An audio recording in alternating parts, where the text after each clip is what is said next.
Hello friends, कैसे हैं आप लोग। आशा करता हूँ अच्छे होंगे। सृजन IAS यूट्यूब चैनल में आप सभी का स्वागत करता हूँ। फ्रेंड्स, आज का टॉपिक है दल बदल विरोधी कानून। दल बदल विरोधी कानून का टॉपिक मैं आज क्यों उठाया हूँ, इसके पीछे कुछ कारण है। पिछले कुछ दिनों पहले, 2-3 दिन पहले की बात है, बिहार में जो है बिहार सरकार में मंत्री रहे मुकेश सहनी की जो पार्टी है VIP, विकासशील इंसान पार्टी के 3 विधायक बीजेपी में शामिल हो गए। और तब से यह बात जो है सामने आई है कि क्या वो जो 3 विधायक विकासशील इंसान पार्टी की तरफ से चुनाव जीत करके विधानसभा में गए थे और वह जो है बीजेपी को शामिल हो गए, बीजेपी की सदस्यता धारण कर ली, तो उसकी जो सदस्यता है विधानसभा में वो वैलिड रहेगी कि नहीं रहेगी। तो वो वैलिड रहेगी कि नहीं रहेगी, यही दल बदल विरोधी कानून कहता है।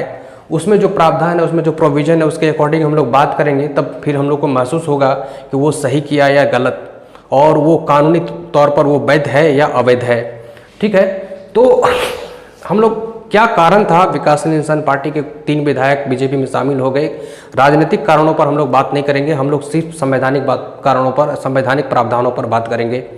ठीक है, जो कि हम लोगों के लिए सिविल सेवा की जो परीक्षा है, सिविल सेवा का जो परीक्षा है, उसके लिए अति महत्वपूर्ण होगा, खास करके मुख्य परीक्षा के दृष्टिकोण से। ठीक है ना, मुख्य परीक्षा के दृष्टिकोण से ही यह टॉपिक महत्वपूर्ण होगा, तो उसी दृष्टिकोण से हम लोग देखेंगे। इसमें प्रीलिम्स को लेकर के भी महत्वपूर्ण होता है कि कुछ फैक्चुअल बात यहाँ से निकल जाते हैं। बाकी चीज़ जो है ये दल बदल विरोधी कानून जो है मेंस के लिए ही ज़्यादा इम्पोर्टेंट है।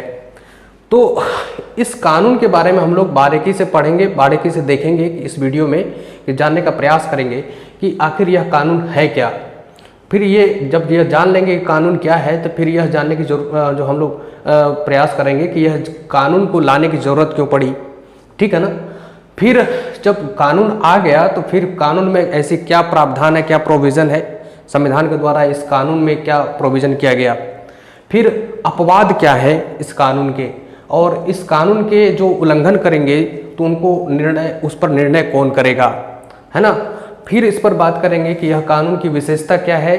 विशेषता में भी यह बात करेंगे कि मतलब कुछ लोग इस कानून के पक्ष में सकारात्मक तर्क देते हैं कि यह कानून बहुत अच्छा है, तो कैसे अच्छा है, और कुछ लोग जो है इस कानून के जो है विपक्ष में तर्क देते हैं कि यह कानून सही नहीं है, अच्छा नहीं है। ठीक है ना, तो नकारात्मक, उसको नकारात्मक या आलोचना भी कह सकते हैं। जो विपक्ष में तर्क देंगे, इस कानून का विपक्ष वाला बात को रखेंगे, है ना, पुष्टि करेंगे, है ना, तथ्यों को रखते हुए, तो उसको हम कहेंगे नकारात्मक, विपक्ष में तर्क या आलोचना। तो इन सब सारे बातों पर हम लोग बात कर लेंगे। तो चलिए शुरू करते हैं। देखिए, दल बदल विरोधी कानून क्या होता है, क्या होता है, इसी पर पहले बात कर लेते हैं। जब कोई सदस्य, ठीक है ना, जब कोई सदस्य किसी खास राजनीतिक दल के तरफ से मिले टिकट पर चुनाव लड़ता है और वह चुनाव लड़ करके किसी राज्य के विधानसभा में पहुंचता है, या MLC बन करके विधान परिषद में पहुंचता है, या संसद के लोकसभा में पहुंचता है, या संसद के राज्यसभा में पहुंचता है, तब अगर उस सदन में पहुंचने के बाद चुनाव जीत करके गया किसी खास पार्टी की तरफ से, और तब जो है जीतने के बाद और सदन में पहुंचने के बाद जो है अपना जो है लोभ लुभावन के कारण, या मंत्री पद की चाहत के कारण, या कुछ ही और लालसा के कारण, पद की लालसा के कारण किसी अन्य दल को धारण कर लेता है, या किसी अन्य दल की सदस्यता को ग्रहण कर लेता है, तो वह दल बदल विरोधी कानून का उल्लंघन करता माना जाएगा। ठीक है ना, ये चीज़ है। तो यह कानून क्या है तो समझ गए। मतलब है कि जब लोग सदस्यों को, चाहे वो MLA हो, MP हो, है ना, MLC हो, तो उनको जो है दल से विपरीत जाकर के दूसरे दल में शामिल ना हो, इसको लेकर के जो है यह कानून आया था। अब यह कानून कब आया था, तो इसको लेकर के देख लीजिए। इस कानून को जो है 52वां संविधान संशोधन के तहत 1985 ईस्वी में जो है यह कानून बना। अब यह कानून 1985 में बना, तो इसको जो है जैसे ही कानून बना, तो इसको संविधान में विशेष तौर पर जो है 10वीं अनुसूची में भी इसको शामिल किया गया। ये कुछ फैक्चुअल बात है, इसको आपको प्रीलिम्स के दृष्टिकोण से भी देख लेना चाहिए। तो संविधान के 10वीं अनुसूची में इसको शामिल किया गया। 52वां संविधान संशोधन 1985 के तहत यह कानून बना था और संविधान के 10वीं अनुसूची में इसे शामिल कर लिया गया। ठीक है, तो संविधान का भी यह कानून पाठ हो गया। तो ये बात है। अब देखिए क्यों ज़रूरत थी, क्यों ज़रूरत पड़ी थी इस कानून की। तो हुआ क्या था कि एक्चुअली में 1970 के दशक में, 70 और 80 के दशक में होता क्या था कि दल बदल की कुप्रथा चल पड़ी थी। लोग जो है किसी दल से चुन करके आते थे और वह पद की लालसा में और जनादेश को अनदेखी करते हुए किसी मंत्री पद की लालसा में अन्य दल को ज्वाइन कर लेते थे, या पार्टी लाइन के बाहर जाकर के वो मत करते थे सदन में। तो इससे क्या होती थी, सरकार की अस्थिरताएं बनी रहती थी। सरकारें जो है आयाराम गयाराम की सरकार होती थी। सरकारें 1 साल की सरकार बनती थी, 2 साल की सरकार बनती थी, 3 साल की सरकार बनती थी, 5 साल की सरकार मुश्किल से बनती थी। राज्यों की मैं बात कर रहा हूँ। केंद्र में भी कुछ 80-90 के दशक में जो है 80 के दशक में केंद्र में भी अस्थिरता की सरकार रही थी, अस्थिर सरकार, है ना। लेकिन राज्यों में 70 के दशक में जो है राज्यों में जो है अस्थिरता की सरकार बनने लगी थी। 1 साल कोई मुख्यमंत्री बने तो कोई 6 महीना, तो कोई 2 साल के लिए, तो 1 साल के लिए, 1.5 साल के लिए, इस तरह से। तो ये जोड़ तोड़ की सरकार बनने की प्रक्रिया जोर शोर से चलने लगी थी, जिससे कि काम प्रभावित होता था, विकासात्मक कार्य प्रभावित होते थे। सारे दल जो है अपना चुनाव और जोड़ तोड़ की राजनीति में ही लगे रहते थे। इससे क्या होता था कि लोगों का जो धन है ना, जनता का धन, वही ज़्यादा खर्च होता था, है ना। राजनीति में, चुनाव में, ये सब में ज़्यादा धन जो है, जो हमारा और आपका जो पैसा है, टैक्स है, वो चला जाता था उसी चुनाव में। आए दिन जो है हर 1 साल 2 साल पर, 6 महीना पर चुनाव होते रहता था किसी न किसी राज्य में। तो इस तरह से यह जरूरत थी इस एक ठोस कठोर कानून की, कि लोगों को पद की लालसा और के कारण जो है, या कुछ अपनी महत्वाकांक्षा के कारण जो है दल बदल से रोकना, दल को बदलने से रोकना, ताकि सरकार की स्थिरताएं बनी रहे और अस्थिर सरकार की जो कुप्रथा चल पड़ी थी उस पर रोक लगे। इसको लेकर के ये जरूरत थी कि यह कानून बने, और यह बना 52वां संविधान संशोधन 1985 के तहत 10वीं अनुसूची में इसे जोड़ दिया गया।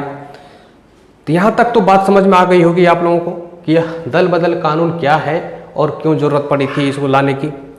अब हम लोग बात करेंगे कि प्रावधान क्या है इस कानून के, और कुछ अपवाद भी है इसमें, तो क्या है, और निर्णय कौन करता है अगर कोई उल्लंघन करता है इस कानून का। तो अब यही मेन चीज़ है, ये समझ लेंगे तब समझ में आ जाएगा कि क्या वो जो वीआईपी पार्टी के जो 3 विधायक हैं, वो जो अलग होकर के बीजेपी में शामिल हुए, वो सही किए या गलत किए, कानूनी रूप से वो वैध काम किए हैं या अवैध कार्य किए हैं।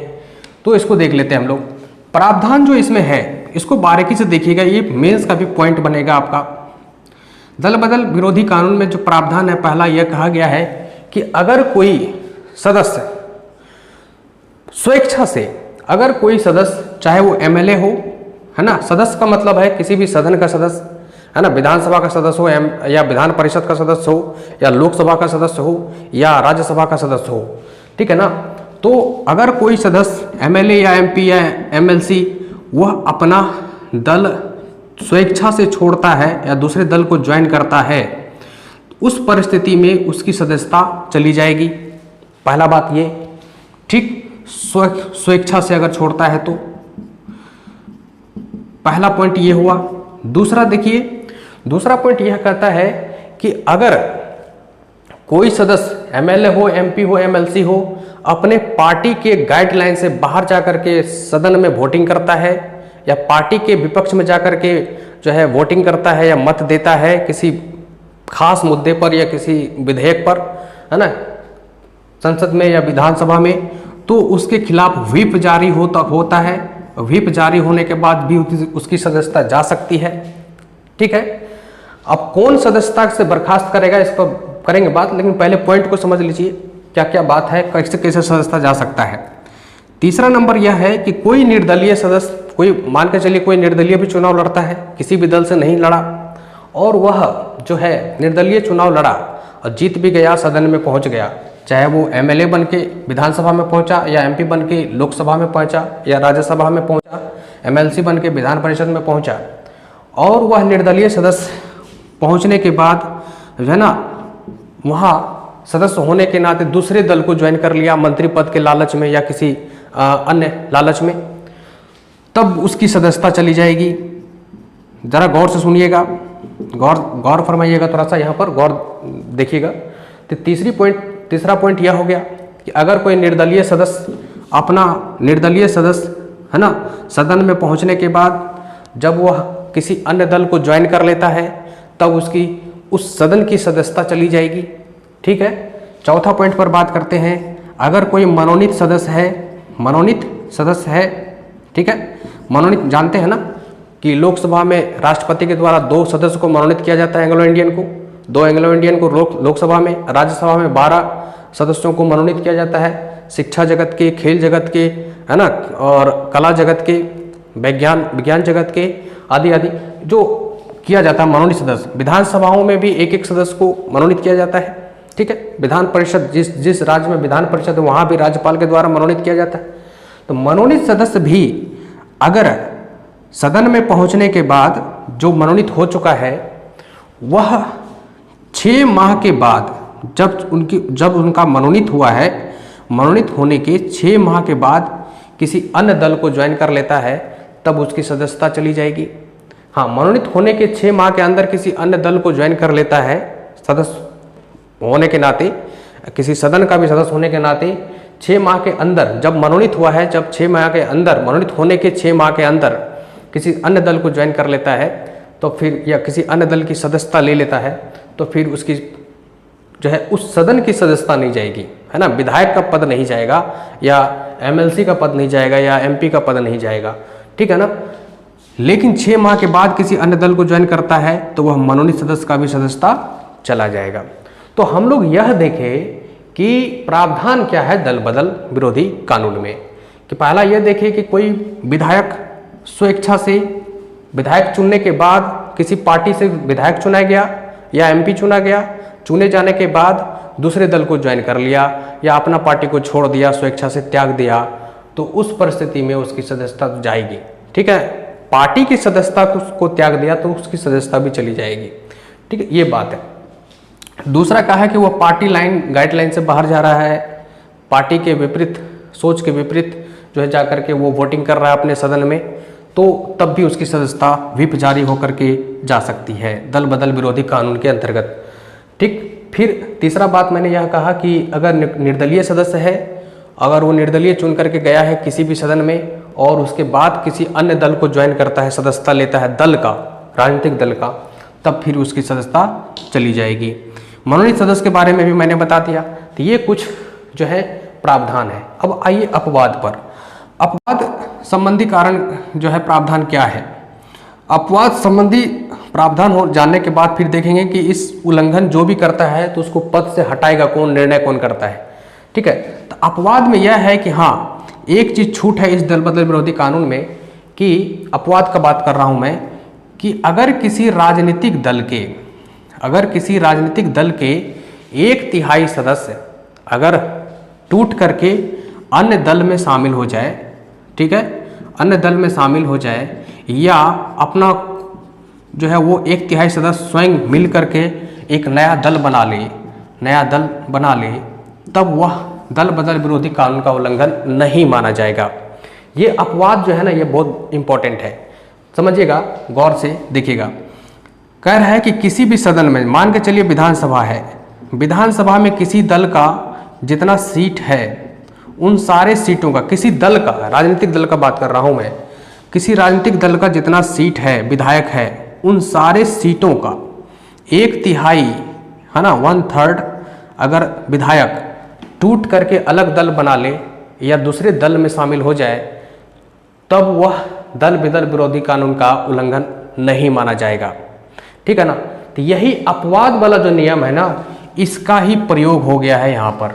अपवाद वाला नियम का ही प्रयोग विकासशील इंसान पार्टी के जो 3 विधायक हैं वो जो है यही अपवाद का यूज कर लिया है, इसीलिए इसको हम लोग अवैध नहीं मानेंगे, वैध मानेंगे। ठीक है ना। भले वो विकासशील इंसान पार्टी से चुनाव जीता था, लेकिन वह विधायक कितना था, 3 ही था, और 3 का 3 जो है अलग होकर के अन्य दल में शामिल हो गया, या अपना भी कोई दल बना लेता तो वो भी वैलिड हो जाता। ठीक है। तो ये चीज़ है, अपवाद वाला बात को जो है इन्होंने ध्यान में रखते हुए अन्य दल को ग्रहण कर लिया, इसीलिए उन सारे 3 विधायकों का पद अब नहीं जाएगा, है ना, ये दल बदल विरोधी कानून का उल्लंघन नहीं माना जाएगा। उम्मीद करते हैं निष्कर्ष पर पहुंच गए होंगे आप लोग कि वो संवैधानिक तौर पर सही किया या कानूनी तौर पर सही किया या गलत किया। ठीक है, तो ये है। अब वही हम लोग इसमें जो है बात करेंगे विशेषता पर कि इस कानून की विशेषता क्या है। सकारात्मक बात करेंगे कुछ बिंदु और कुछ बिंदु बात करेंगे नकारात्मक या आलोचना या विपक्ष में तर्क। देखिए इस कानून के बनने से क्या हुआ, तो क्या हुआ इस कानून के बनने से, तो सबसे पहली बात तो यह है कि वो जो जोड़ तोड़ की सरकार बनती थी उस पर रोक लगी। और जोड़ तोड़ की सरकार बनने में पर रोक लगी। लोग जोड़ तोड़ की सरकार में क्या होती थी कि लोकतंत्र की हत्या, है ना, स्वच्छ डेमोक्रेसी का जो है वो उसकी कमी देखने को मिलती थी। इसीलिए जो है इस पर एक रोक लगा कि जो है जोड़ तोड़ की सरकार पर रोक। सरकार में जो अस्थिरता बनी रहती थी उसमें उसको दूर किया गया। अब जो है सरकारें हर राज्य में लगभग स्थिर सरकार बन रही है, जो भी बन रही है 5 साल के लिए बन रही है ना, और स्थिर तरीके से स्थिर जब भी सरकार बनती है तो स्थिरता के साथ जो है अपने 5 सालों तक वो जो है काम करती है ना, ये चीज़ है। तो स्थिर सरकार दिया यह कानून, ठीक। उसके बाद और क्या किया, है ना, ये स्थिर सरकार दिया, जोड़ तोड़ की जो है राजनीति को जो है हटाया, ख़त्म किया। उसके बाद जो एक कुप्रथा थी दल बदल करने की उसको दूर किया, है ना, आयाराम गयाराम वाला सरकार की जो व्यवस्था थी उसको समाप्त किया।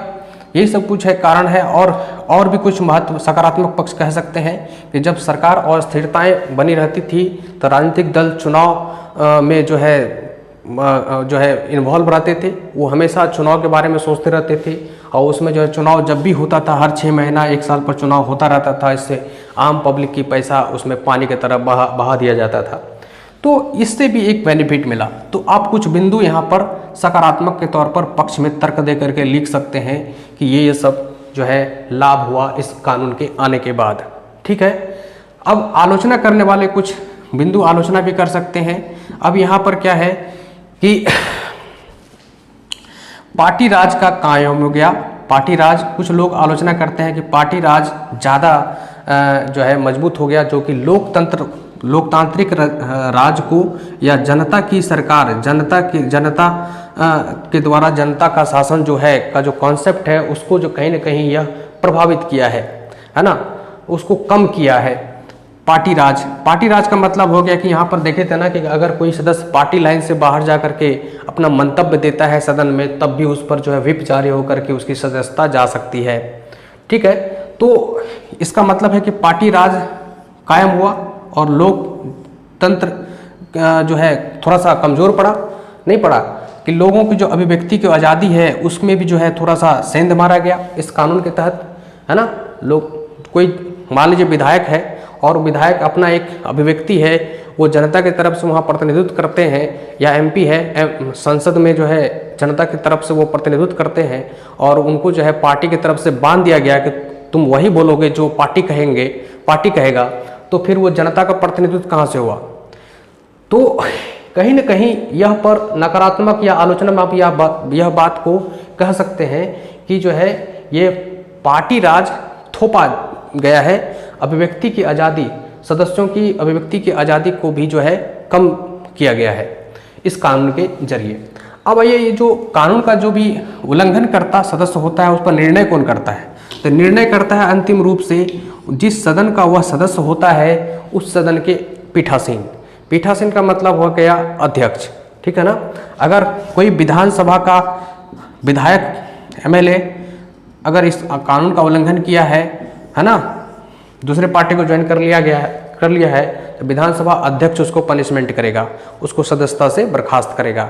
ठीक है। अगर विधान परिषद का कोई सदस्य इस तरह का काम किया है तो उसको जो विधान परिषद के सभापति होते हैं वो बर्खास्त करेंगे। अगर कोई लोकसभा का सदस्य इस तरह का काम किया है तो लोकसभा के अध्यक्ष जो होते हैं वो बर्खास्त करेंगे।